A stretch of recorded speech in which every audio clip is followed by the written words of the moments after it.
3, 2. Hello, my name is Maddie Garcia. And I'm Bernadette Hogan, and we are here to offer some additional insight and added analysis to the 2016 presidential election. Basically, we're here to discuss the facts and a comprehensive review of comments and actions made by the candidates. I will be covering Donald Trump. And I will be covering Hillary Rodham Clinton.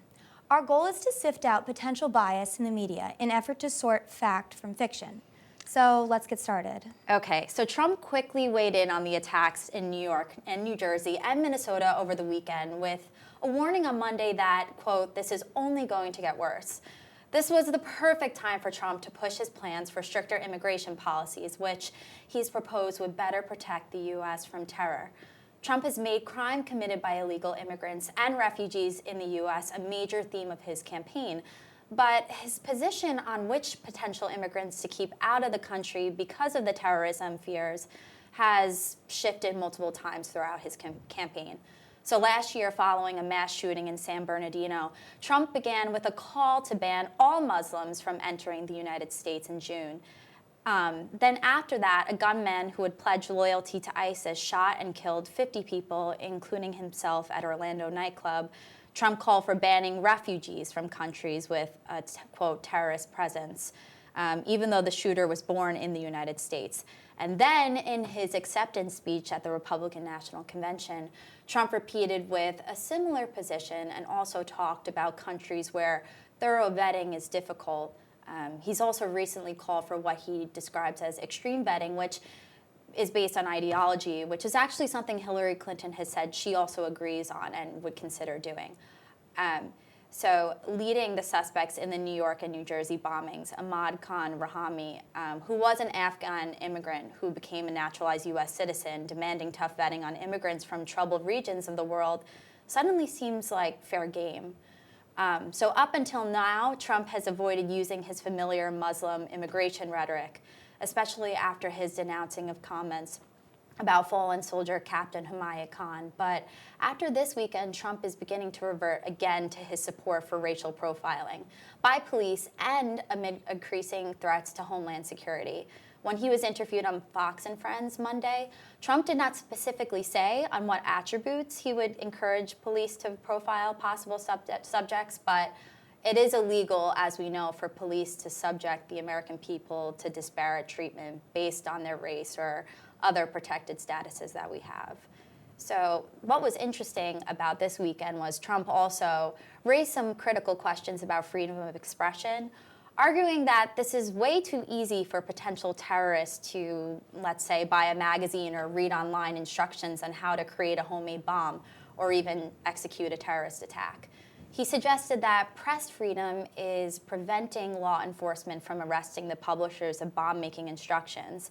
So yes, there is a serious issue that publications that Trump refers to, such as Inspire, a magazine organization reported to be published by Al-Qaeda, is incredibly easy to access on the internet. Virtually anyone can read it. But Trump's hypocritical comments about freedom of expression and the press are highly troubling. Trump will defend time and time again, saying that he is totally in favor of freedom of the press, but is he actually? His campaign has officially banned news outlets like BuzzFeed, the Huffington Post, Politico, and the Washington Post, claiming them to be incredibly biased.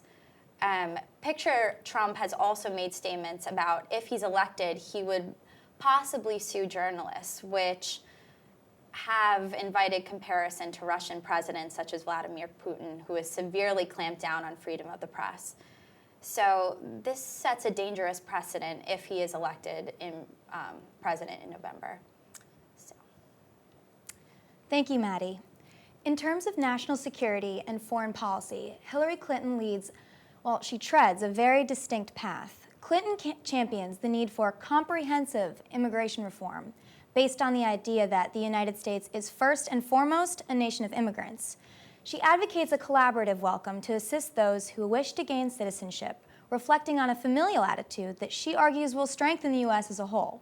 However, Clinton is wary when it comes to these questions, especially involving criticisms about national security, as there is backlash from Republicans who claim she says too little, or perhaps is too politically correct when discussing security threats.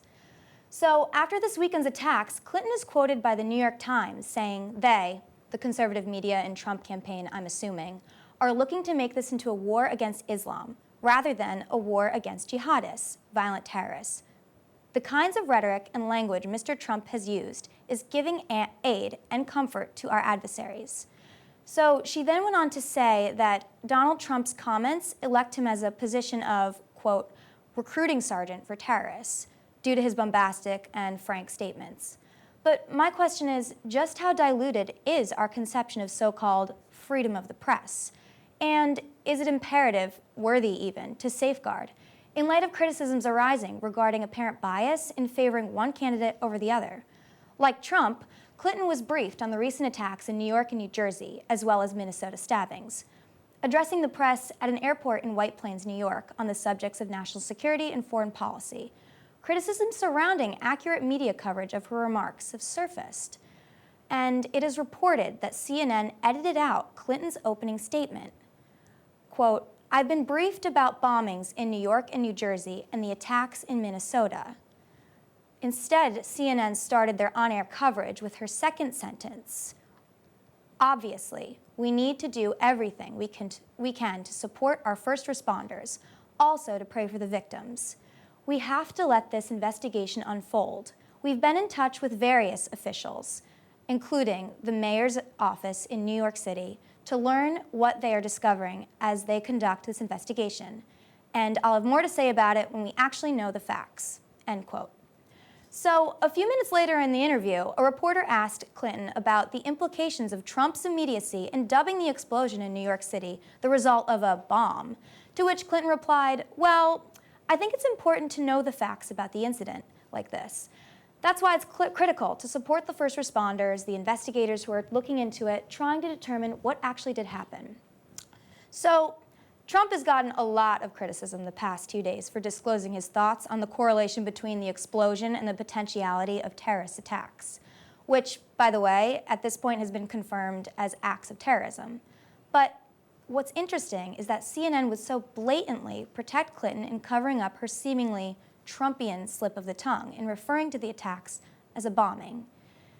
Is the media pre-chastising Mr. Trump for what they think they can predict in terms of his actions and his following his statements?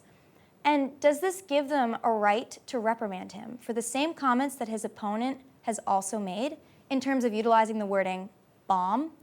CNN's reporter Jeremy Diamond made headlines with Trump's bomb comment, railing on him for 7 paragraphs until he recognizes that Hillary Clinton, too, referred to the incident as a bombing. The Associated Press continued with a comment, quote, Trump's rival Hillary Clinton, meanwhile, sought to present a more cautious response, underscoring the difference between the two candidates' style. Now, if this is a stylistic issue, I totally get the criticism. However, shouldn't both candidates be criticized for the content of their remarks rather than style? Their similar jumping of the gun?